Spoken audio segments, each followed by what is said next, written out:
Yo, what's going on, you guys? Your boy Dwidge back at again with another video. It's been a hot minute, I'm not gonna lie, but in this video, your boy is gonna go through a case study on how I was able to take a brand from 0 to 81K a month. So for context, let me bring you back essentially to last video I dropped. This was about, I don't even know what month this was, but we were doing around 6K a month.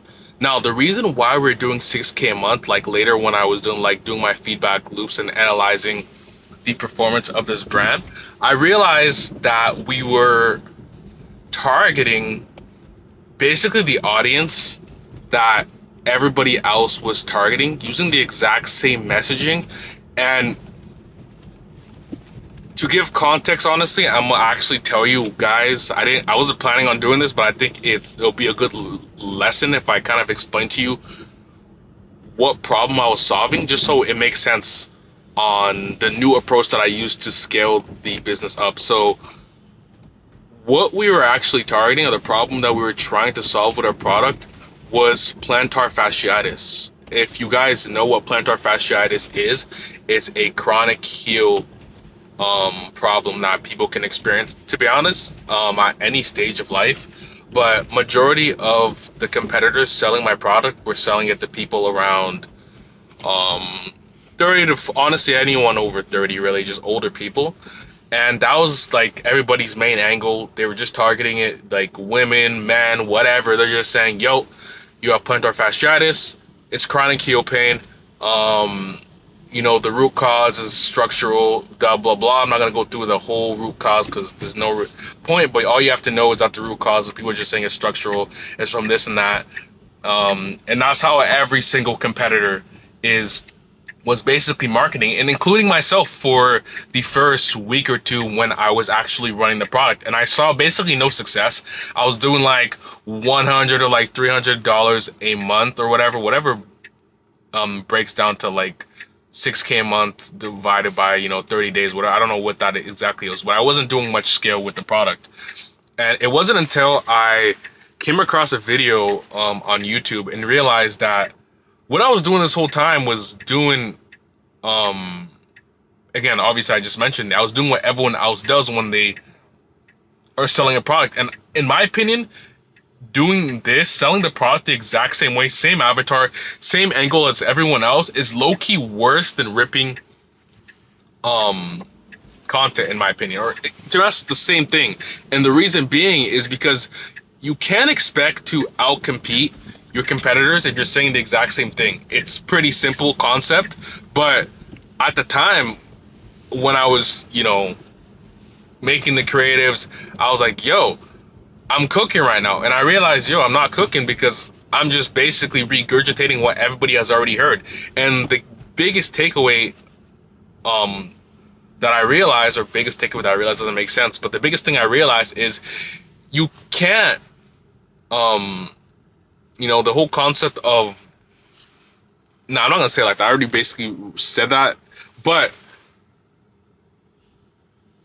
the only way to win nowadays with, meta ads is to introduce a new information to the audience, tap into a untapped avatar, or come in with a completely new angle. You have to say shit that nobody has seen before, because the more and more people see a concept or angle, you just keep saying the same shit over and over again, the more and less effective that actual copy that you're using becomes. Because again, everybody has already heard the same shit over and over again, and in your eyes, because you're new to the market, you think what you're saying is revolutionary, you think you're cooking. But at the end of the day, put yourself in somebody that has plantar fasciitis. In our case, they've already heard this shit a million times. So when you're in a position where you're saying the same shit as everybody else and you're not able to crack 1K days, 2K days, and you're like, fuck, why am I not doing it? Next product. That's not the solution. The solution is just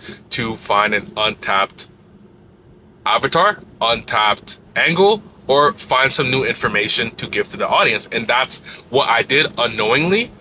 And the avatar that I was able to find was, I'm literally going to tell you the avatar. That's how much I want to kind of give you guys context on basically what y'all can do. My avatar was women in perimenopause. Nobody was targeting that audience directly for foot pain, the way I was, and that's kind of the gap in the market that I was able to use to then scale to do at our peak 4K days before we ran into a little bit of issues with the product. The reason why I'm so comfortable telling you guys kind of the whole, funnel right now is because I'm not running the product right now, but I'll get into that a bit later on. But basically how my funnel looked like, or how my avatar targeting looked like, is instead of saying, yo, you're 40, you have plantar fasciitis, yada yada, I said, okay, there's women in menopause that have chronic heel pain, but they don't know that plantar fasciitis necessarily exists. Some of them, but that's a kind of a small, set of audience. But there's people that they just aren't convinced that this problem is from plantar fasciitis. They're actually saying, yo, is this something else? They're saying, is this hormonal? And in this case, this pain point that they're facing actually is hormonal, and there were studies backing it, explaining that, yo, this is actually I can't even say the word, but basically it was, the abbreviation was MSM, basically musculoskeletal syndrome of menopause. And that condition basically just means when your estrogen's low as a woman, perimenopause, menopause, whatever, you're over 40, your bones or whatever actually get weak. And that's the reason why you have chronic heel pain.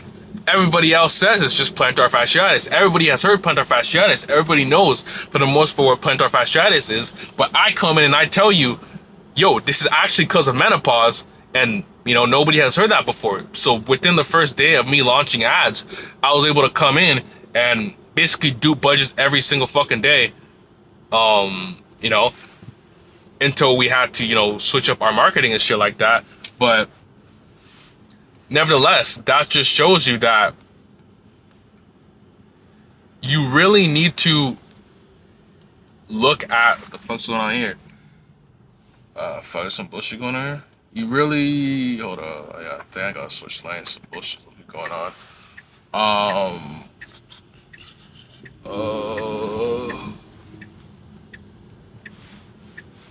Yeah, you really need to look at your avatar more thoroughly and ask yourself, am I targeting the same audience as everyone else? If the answer is yes, then I don't even know why I switched lanes, because nothing's even going on.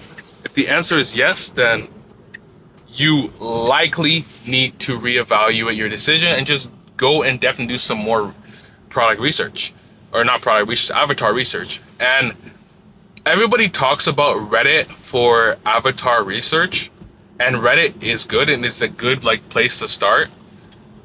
But I think one of the untapped or unmentioned, and some people do mention it, I'm not going to say it's unmentioned, gem is to really just look at TikTok and see what people are actually saying. Because on Reddit, a lot of people weren't really talking about this syndrome that I was just telling you about, but for the menopausal women for heel pain.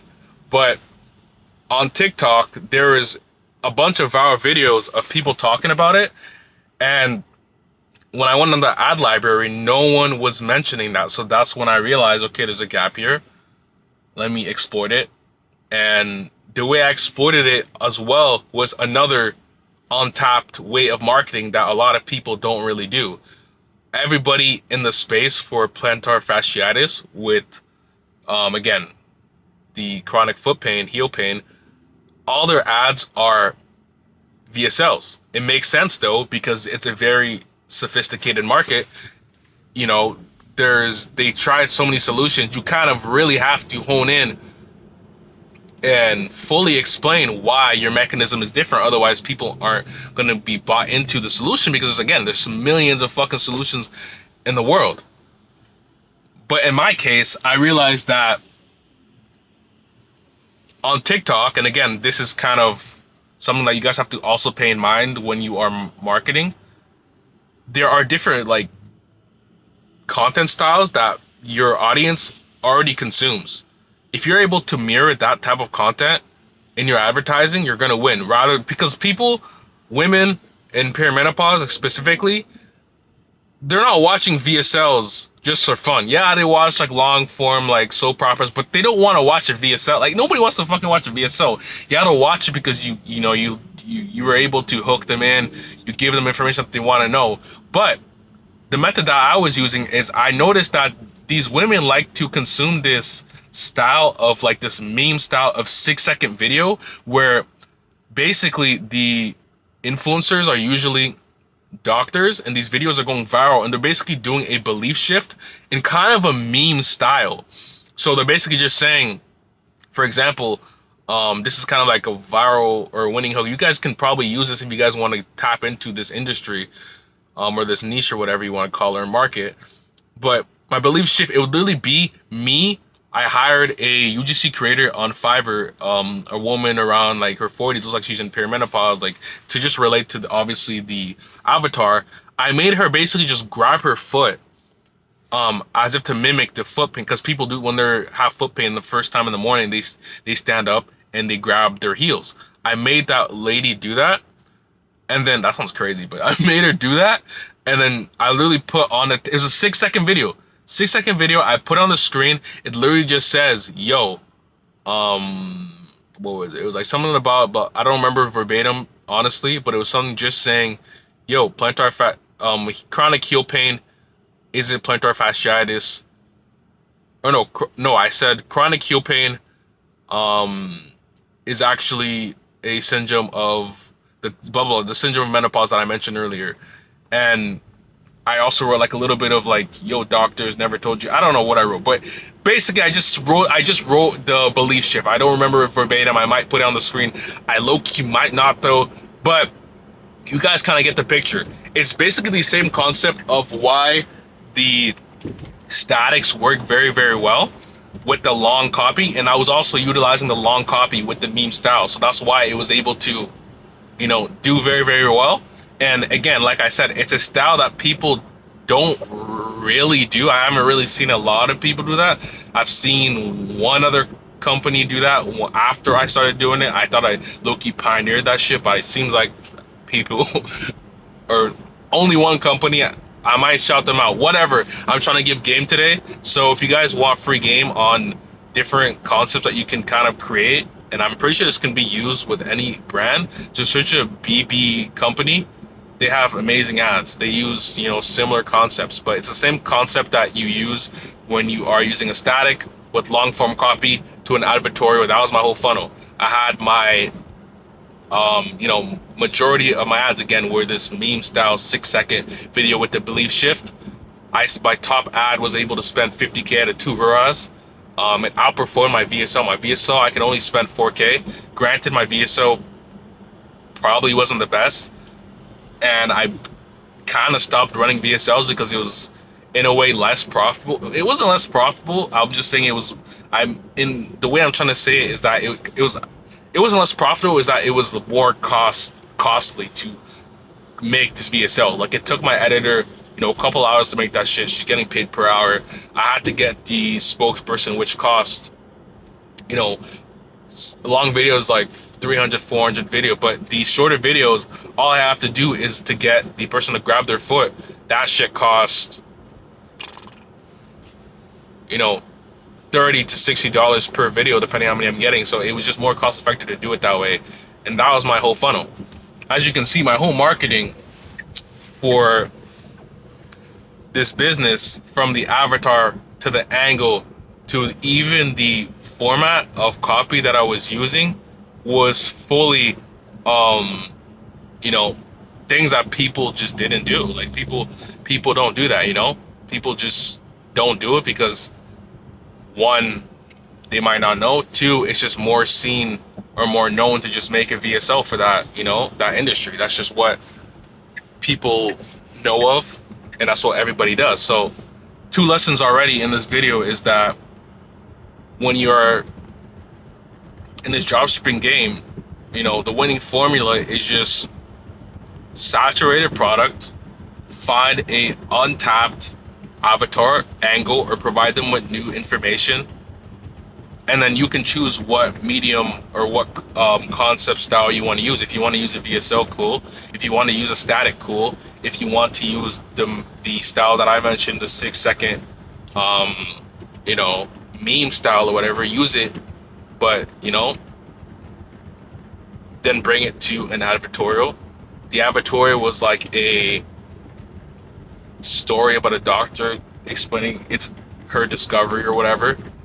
Bring it to the PDP, and then we were just converting. Like, that's just what the funnel was. Simple, not easy, obviously, but it's simple. Like, it's not. At the end of the day, the more and more I dive into this direct response marketing, I'm realizing that this shit isn't necessarily hard. It's simple. No, I want to say it's simple, but it's not easy, because it's like you realize that, okay, all I have to find is untapped audience, but it's not easy to find an untapped audience, and maybe the untapped audience you found maybe is too small. Like, there's different nuances to this shit, but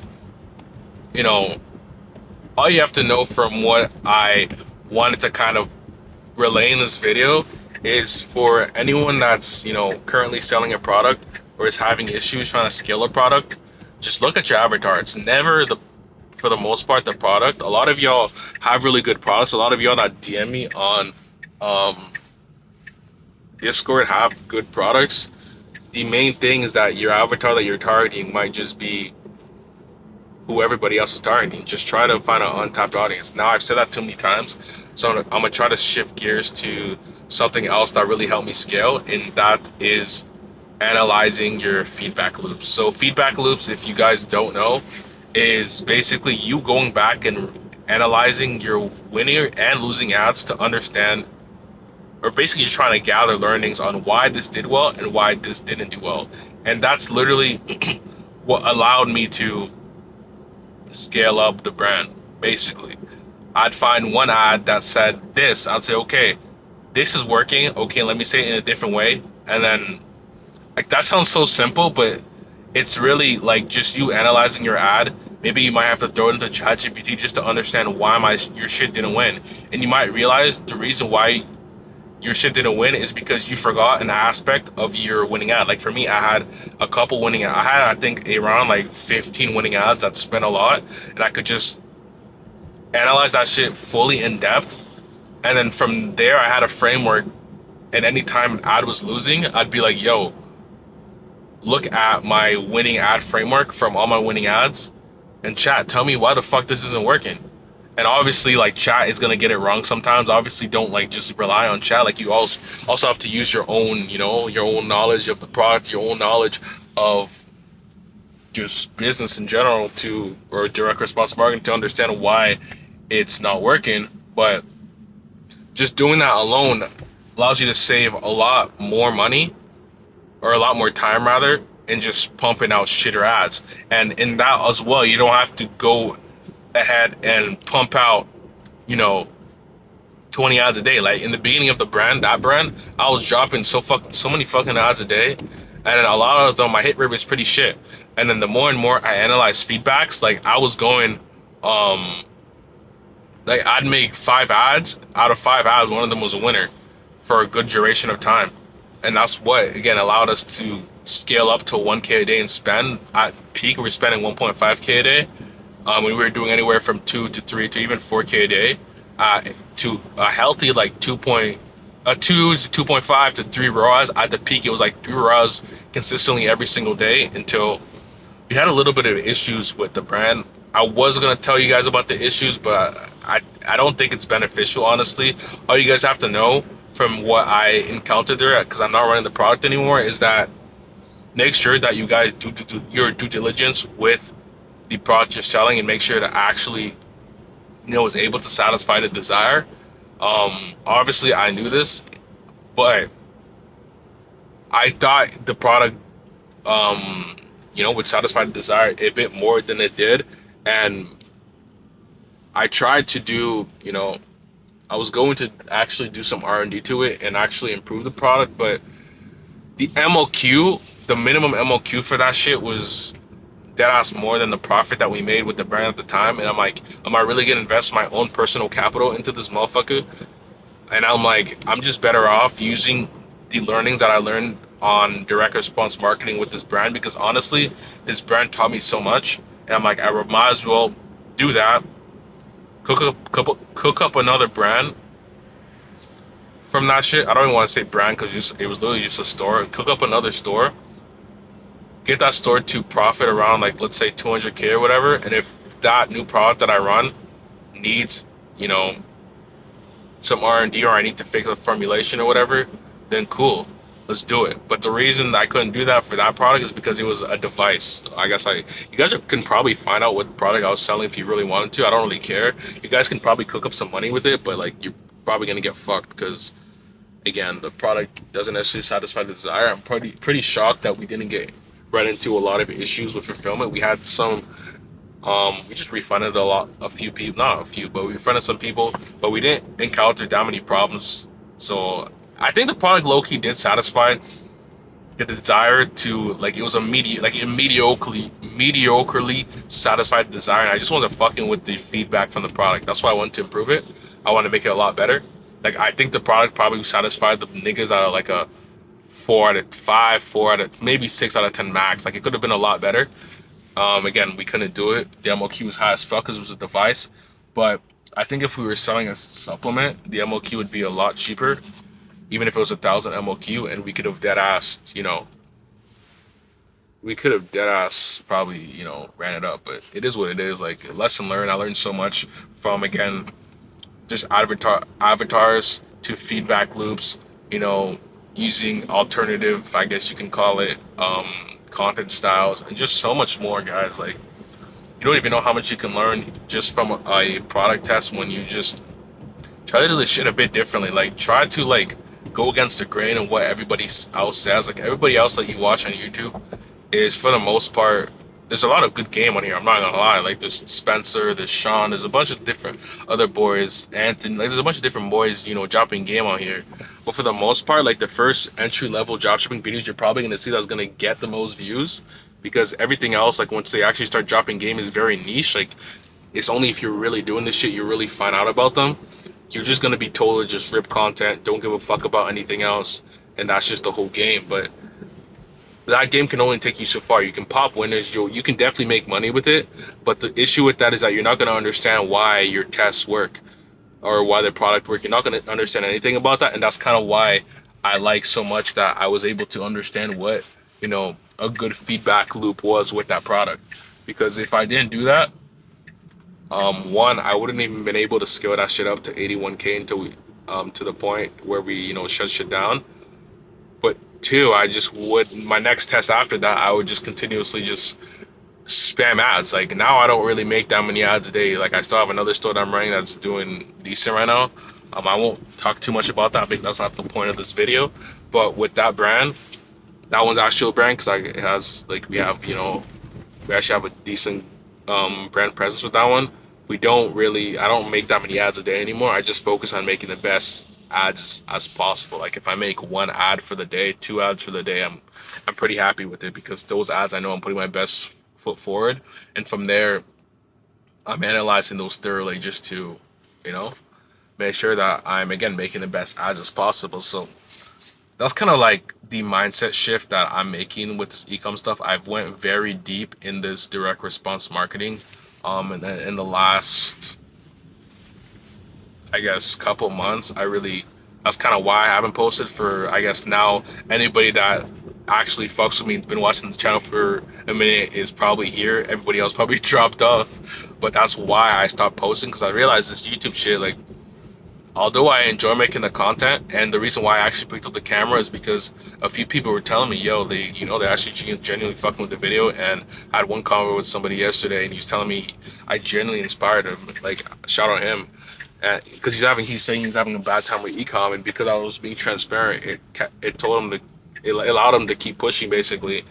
That made me realize that even if I'm not impacting millions of people, like, I'm not getting the most views in the world, like, if one person is genuinely inspired to keep going, then, like, I did my job. So I'm a job videos, here and there, probably every month, every quarter or whatever. But anyways, side tangent. I don't even know why I said all that shit. What the fuck? But anyways, I say all this to say direct response marketing understanding basically just the fundamentals of how to write good copy is really important. I'm not the best at it right now, so don't really quote me on all the shit that I'm talking about right now. I'm just, sharing my experience. But guys, pick up, breakthrough advertising. Everybody at this point, everyone and their mama talks about the book. I was sleeping, bro. The book is very good. If you don't want to do that, a few channels, because again, I like to just give game. Tap into Anthony Combe. I don't know his last name. Asian dude. And just search up Anthony, Asian dude. Dropshipping. He has great videos that can help y'all understand kind of what I'm talking about. In depth, he actually shows shit. There's Sean. Obviously, you guys probably know him. The Asian dude. Evolve and Spencer, like both of them, and those are the two main people that really helped me kind of formulate my ideas to kind of scale that brand up, just from watching content and shit. So yeah, those three things, the book and those YouTube channels, really changed the trajectory of how I think about ecom. Um, and yeah, that's kind of all I want to say in this video. I think I shared a little too much. I don't know. I might edit some of this shit out. But I'm not running the brand anymore, so I might fuck. I always say brand, the store anymore, so I might just let y'all get the free game. And last thing I want to say is, yo, with this ecom thing, this ecom shit, you have to disassociate yourself from the results. That's the biggest the biggest mindset shift that I made in 2020, not well 2025 or whatever. Like recently, especially when I stopped posting, because when I was posting, especially that's what was also fucking up my mental, is because if I was posting videos, I thought that I really had to force showing revenue screenshots all the time for me to I guess be that guy, be him on the YouTube shit, and I was trying to force it just you know biggest screenshot, whatever, show it, and then it's like, yo, if you're not doing good, like after Q4 last year, if you're not doing good, like you just meant, like you feel like you're not doing anything. You feel like, you're not that guy. You feel like you don't know anything, but in reality, well, one, you don't really know anything. You don't know as much as you think you do, obviously, but two, you have to understand that you're that guy. If you're able to get to a point where you were able to do 80K a month, you were able to do 20K a month, 10K even a month with this shit, or even a million a month with this shit, and you're having a bad period where you went back to zero, you're back in the trenches, you have to change what you're rewarding yourself with, or what gives you excitement. And a lot of us were wired to just care about the outputs, so basically the results that you're getting, when you should be caring more about the inputs that you're doing every day. Now, me, I literally deleted Shopify off my phone because I was waking up and that was the first thing I was seeing, guys. Like, I'd wake up and if I saw, like, especially when we were scaling up the last store that I'm talking about right now, if I woke up and I wasn't at 1K day, I was like, what the fuck? And I was dead. I was like, like, sad, bro. Not sad, but it's like you get used to seeing, a certain number every time you wake up, and you finish the day at 3K, 4K a day, and you're like, bet, good profits in the day. You're like, fuck, if I don't get that, I'm mad. But nowadays, I'm looking at it more like, yo, did I make X amount of ads today? If I did, bet. Did I go gym today? Bet. Did I do this and that? Do this? Did I read today? Like, I'm reading the Breakthrough Advertising book. I'm not done yet, but just the beginning section alone is enough to get you guys in a good position if you guys are planning on getting the book. And just rewiring your brain, focusing on the inputs and what you need to do every single day to get to your goals is probably going to change your life, y'all. Probably going to change your life. Another thing as well, for me, I believe in God, so the way I kind of look at things as well is I'm trusting the Lord with all my plans. I'm giving him all my plans. I'm, you know, giving that to him. And the only thing I can control in this life, realistically, and if you guys don't believe in God, whatever the universe, whatever y'all want to say, like, that's fine. But you guys have to understand, you can't control the results. All you can control, again, going back to the inputs, is the inputs that you put in on a daily basis to get to the results that you want to get. So think about that when you're sad about results or whatever. It doesn't really matter, guys. You can't control your results. You can't control if you're going to have a bad ROAS tomorrow or today. Like, you just can't. Like, there's nothing you can do about it. All you can control is, like, yo, did I work hard today? Did I make ads today? Did I do this? Did I do that? If you did it, just chill. And I promise you'll be way happier in this the e-com business game. I promise. If you're not, I'll give y'all $1,000. I don't know. But yeah, guys, that's gonna be the end of the video. I'm not gonna lie again. I'm not gonna probably post for a little while, probably, unless I have like some shit. I have like an errand to run. And I'm just bored. Like today, I had a haircut. I'm not gonna lie, and I just said, "Look, let me pick up the camera. Talk to these boys." But if y'all want to talk to me, tap in the Discord. It's free. Tap in the Discord. It's free. You don't necessarily even have to talk in the chat if you don't want to. Just send me a DM. Ask me questions about anything in this video. I'll deadass give you guys game. I don't give a fuck. Like, at the end of the day, again, like I just mentioned this whole video, it doesn't really matter. There's a bunch of money for everybody. Like, in e-com, it just becomes, I guess, more complicated, more saturated, whatever. But at the end of the day, again, there's always going to be an untapped audience, untapped information, untapped angles you can tap into. So, I don't mind sharing game with y'all boys. But your boy's gone. Fresh cut. Again, that's where I came from. So, yeah, your boy's about to get some work in. And I'll catch y'all in the Discord, or I'll catch y'all guys in the new year. I don't know when, because your boy's low-key done with posting. I don't know, I might not post until next December. Who fucking knows? But I'll catch y'all in the next video or in the Discord. Peace.